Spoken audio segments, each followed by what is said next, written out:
हम लोग जब भी एजुकेशन सिस्टम में इम्प्रूवमेंट्स की बातें करते हैं तो हमारा ध्यान उन 5 से 10 करोड़ लोगों की तरफ जाता है जो हायर एजुकेशन में जाएंगे। अब ये न्यूज़ आइटम अखिल भारतीय शिक्षा समागम हुआ जिसमें NEP 2020 के बारे में बातें हुई और इसमें इस टाइप की जो organiser strongly advocated making university multidisciplinary and for them to provide space to industries in campus to establish research and development centers। इसका मतलब ये जो पर्टिकुलर चीज़ है ये उन 5 से 10 करोड़ लोगों के लिए है जो हायर एजुकेशन में गए, जबकि शिक्षा और लिटरेसी की जो इम्प्रूवमेंट की बातें होनी चाहिए वो उन 120-130 करोड़ लोगों के लिए होनी चाहिए जिनको हायर एजुकेशन में नहीं जाना। अब ये देखिए, the summit attended by over 300 heads of institutes provided opportunities to work out solutions to implement NEP. The key takeaways from the summit was to promote land to land and lab to land।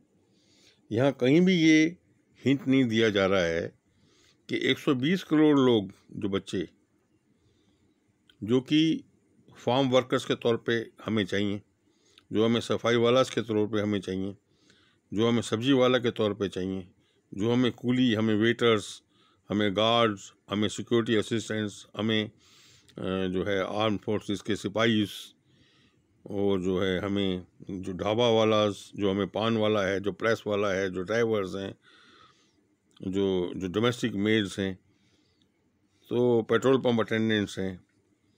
तो ये इस type के जो सफाई वाले से लेकर ऊपर तक जितने भी हमें जो सर्विसेज हैं जो हमें चाहिए और जिसके लिए हमें हायर एजुकेशन नेचुरली उनको BA और MA कराने की ज़रूरत नहीं है, तो ये जो सर्विसेज वाले हैं ये 130 करोड़ लोग हैं। उसके बारे में कहीं एक सेंटेंस, एक शब्द कहीं बात नहीं की जाती कि इनके बारे में क्या किया जाएगा। अब मान लीजिए मैं एक नागरिक हूँ, एक स्टूडेंट हूँ और मुझे पता है कि मुझे एक लिटरेट सिटीज़न बनना है जिसका अच्छा मोरल हो, जो एक वेल इन्फॉर्म्ड हो, और वो एक मैं 12वीं तक 10वीं तक पढ़ना चाहता हूँ। उसके बाद फिर मैं कोई अपना काम करूँगा, मेरी अपनी सब्जी की दुकान है मान लीजिए, या मैं कोई सर्विसेज में आऊँगा, या मैं एज ए डिलीवरी बॉय काम करूँगा, या मैं अपनी छोटी सी दुकान चलाऊँगा। मुझे BA MA MSc PhD और वो लॉ और वो चीज़ें नहीं करनी। तो अब मुझे आप ये बताइए, अगर मुझे 8वीं 9वीं 10वीं पास करनी है तो क्या मुझे लॉज ऑफ मोशन, मुझे ट्रिग्नोमेट्री, मुझे कैलकुलस, मुझे कॉम्प्लेक्स नंबर्स, मुझे जो अलजबरा, मुझे पीरियोडिक टेबल ऑफ एलिमेंट्स, ये पास करने क्यों ज़रूरी होने चाहिए? वो सिलेबस सेम क्यों होना चाहिए जिन लोगों को हायर एजुकेशन में नहीं जाना और जिनको जाना है?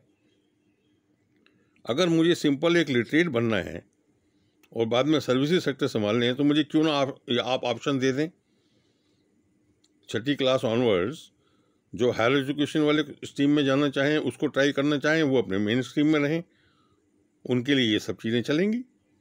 और जो 120-130 करोड़ लोग जो उनमें से जो ये समझते हैं कि हमें हायर एजुकेशन में नहीं जाना, हमें सर्विसेज सेक्टर में जाना है, तो हमें ऑप्शन मिलनी चाहिए।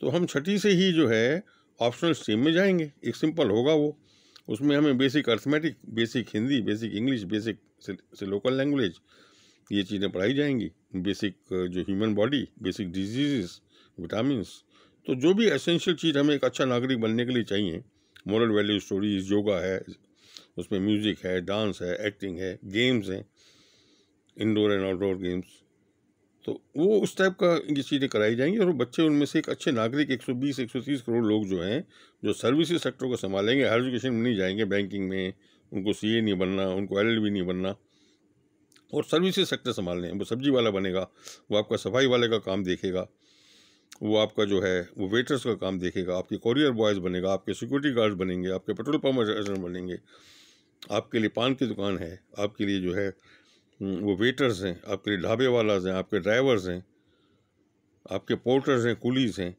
आपके डोमेस्टिक मेड्स हेल्प्स हैं, आपके फार्म वर्कर्स हैं, हम लोग सब ये सब काम करेंगे। हम एक बेसिक नागरिक बनना चाहते हैं, बेसिक लिटरेट बनना चाहते हैं। उसके लिए हमारे इसमें आपने कहीं बात की नहीं की, उसके बारे में सोचा क्यों हमें कॉम्प्लेक्स नंबर पढ़ने चाहिए? हमें कोई आंसर दे सकता है? हमें 8वीं पास करनी है, 7वीं पास करनी है, 10वीं पास करनी है, 12वीं पास करनी है, एक लिटरेट नागरिक बनना है, तो हमें सिलेबस के अंदर ट्रिग्नोमेट्री क्यों पढ़नी है? हमें जो मिनिस्टर साहब हैं और उनको भी मैं रिक्वेस्ट करूंगा कि अपनी जो भी स्पेशलिस्ट हैं उनसे इस बारे में ज़रूर बात करें, उनको बिठाएं। तो उनको इस बारे में ज़रूर सोचना चाहिए कि अगर मुझे हायर एजुकेशन में नहीं जाना तो क्या मुझे ट्रिग्नोमेट्री पढ़नी ज़रूरी है, अलजेब्रा पढ़ना ज़रूरी है, मुझे बैलेंसिंग का केमिकल इक्वेशन पढ़ना ज़रूरी है? उसको पढ़ के ही मैं 8वीं पास कर पाऊंगा क्या? वो सिलेबस सबका सेम होना चाहिए क्या? न्यू एजुकेशन पॉलिसी के अंदर ऐसा कुछ नहीं हो सकता है कि एक अल्टरनेट स्ट्रीम बना दिए जाएं, उनको ऑप्शन दी जाए, तो जो मेन स्ट्रीम में जाना चाहें वो जाएं, और बाद में दिखाई दे उनको 8वीं 9वीं 10वीं में जाने के बाद कि वो कोप अप नहीं कर पा रहे हैं और वो अल्टरनेट स्ट्रीम में आना चाहते हैं, बेसिक स्ट्रीम में आना चाहते हैं, लिटरेसी स्ट्रीम में आना चाहते हैं, तो किसी स्टेज पे भी आ जाएं। उसमें ऐसा कोई सिलेबस तो है नहीं जो कि मिस हो जाएगा आपका।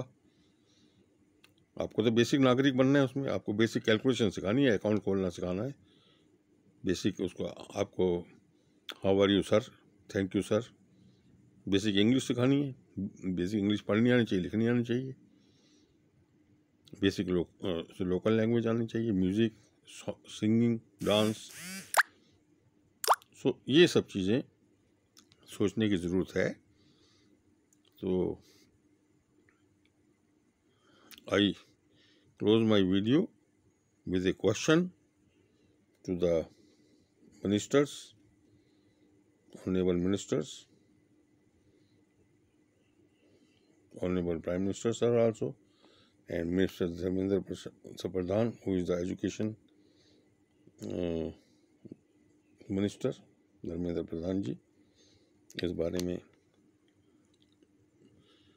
और एक अर्जेंट और मीटिंग रखें, क्योंकि इसके बिना NEP का basic purpose will not be served, because इसके अंदर टॉक के अंदर सिर्फ हम बात कर रहे हैं उन 5 से 10 करोड़ लोगों की। हर समय, हर जगह, टीवी डिबेट्स में, हर जगह हमारा कंसंट्रेशन इन 5 से 10 करोड़ लोगों की तरफ से ड्रिफ्टेड है।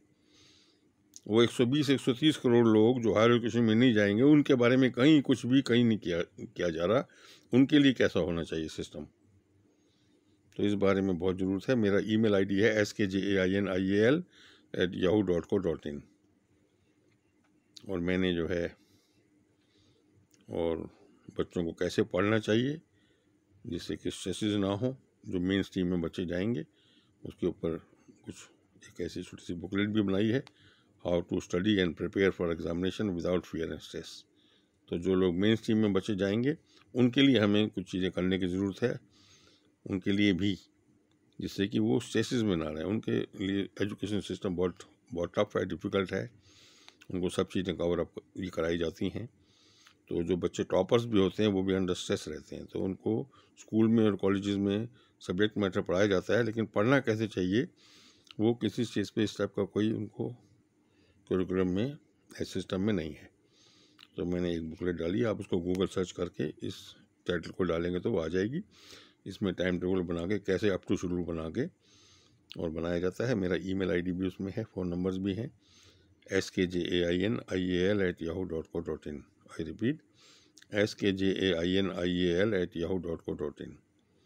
So I am a retired trainer, basically mechanical engineer. I have been a training specialist. तो इस बारे में ज़रूर विचार करें। बाहर के IGCSE सिस्टम के अंदर भी जो इस टाइप का एक प्रोविज़न होता है, IGCSE सिस्टम को भी आप स्टडी करें। उसमें जो बड़ी बड़ी मोटी मोटी किताबें होती हैं, उसमें जिन लोगों को सिंपल कोर्सेज करने, मेन स्ट्रीम में नहीं जाना है, उनको कुछ पर्टिकुलर कलर्स के जो टॉपिक्स हैं वही पढ़ा के और सर्टिफिकेट दे दिया जाता है। वो इसी क्लास में बैठते हैं, लेकिन जब भी उनके क्लासेस होती हैं वो ग्रीन कलर और ब्लू कलर और येलो कलर और पिंक कलर को मार्क कर दिए गए हैं। सिर्फ उनके सब्जेक्ट में वही चीज़ें पढ़ाई जाएंगी। जिसके बेस पे उनको हायर एजुकेशन में नहीं जाना और एक सिंपल सर्टिफिकेट मिलके उनको 10th का और 12th का इस टाइप का सर्टिफिकेट मिल जाता है। और वो फिर ऐसे पेट्रोल पंप के ऊपर जो है या डिपार्टमेंटल स्टोर्स में या इस टाइप के सर्टिफिकेट के बेस पे बेसिक लिटरेट बन जाते हैं और वो अपना काम करते हैं। तो IGC सिस्टम के अंदर भी इस टाइप का कुछ प्रोविज़न दिया हुआ है। तो हमें भी अपनी NAP के अंदर 120 करोड़ लोगों के लिए एक सिंपलर सिस्टम जरूर ऑप्ट कर देना चाहिए, जिससे कि वो जब स्कूल में, उससे स्कूल ड्रॉप आउट्स भी ख़त्म हो जाएंगे। जब उनको कॉम्प्लिकेटेड, उनको trigonometry, calculus, algebra, complex number, ये सब चीज़ें हट जाएंगी जिनकी ज़रूरत नहीं है, तो उनके लिए सिंपलर हो जाएगा। फिर अच्छे अच्छे प्लेयर्स बनेंगे उसमें से। जब वो उसको, हम उनको करिकुलम में गेम्स डाल देंगे जो कि मेन स्ट्रीम वाले बच्चे टाइम नहीं निकाल पाते, तो ये बच्चे उसके अंदर अच्छी प्रतिभा दिखाएंगे और अच्छे वर्ल्ड क्लास जो है जो इसमें प्लेयर्स निकल सकते हैं, आर्टिस्ट निकल सकते हैं। और उनको जो है डूज एंड डोंट्स, लॉज के बारे में, क्राइम क्या है, क्यों नहीं होने चाहिए, क्यों नहीं करने चाहिए, तो ह्यूमन बॉडी के बारे में, डिजीज़ के बारे में, हाइजीन के बारे में, मॉरल वैल्यूज़ के बारे में स्टोरीज़ के थ्रू, वीडियोज़ के थ्रू अच्छा नागरिक बनने की कोशिश की जाए।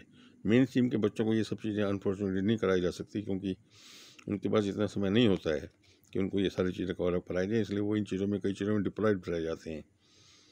तो उनका जो है मेन स्ट्रीम वालों के लिए अलग से हमें सोच के चीज़ों को एड ऑन करना चाहिए, जिससे उन पे स्ट्रेसेस कम हो और उनको भी कुछ एज ए ह्यूमनिस्टिक वैल्यूज़ हम दे सकें इस समाओ। तो वो अलग से मैं शेयर करूँगा।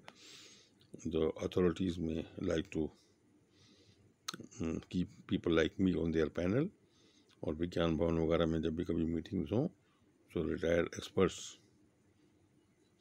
Like us can be put on the panel and call for the discussions, for the meetings. हमारा मेन एम अब क्या है कि whatever we know, whatever we have learn, we want to give out to the society before we leave. Thank you.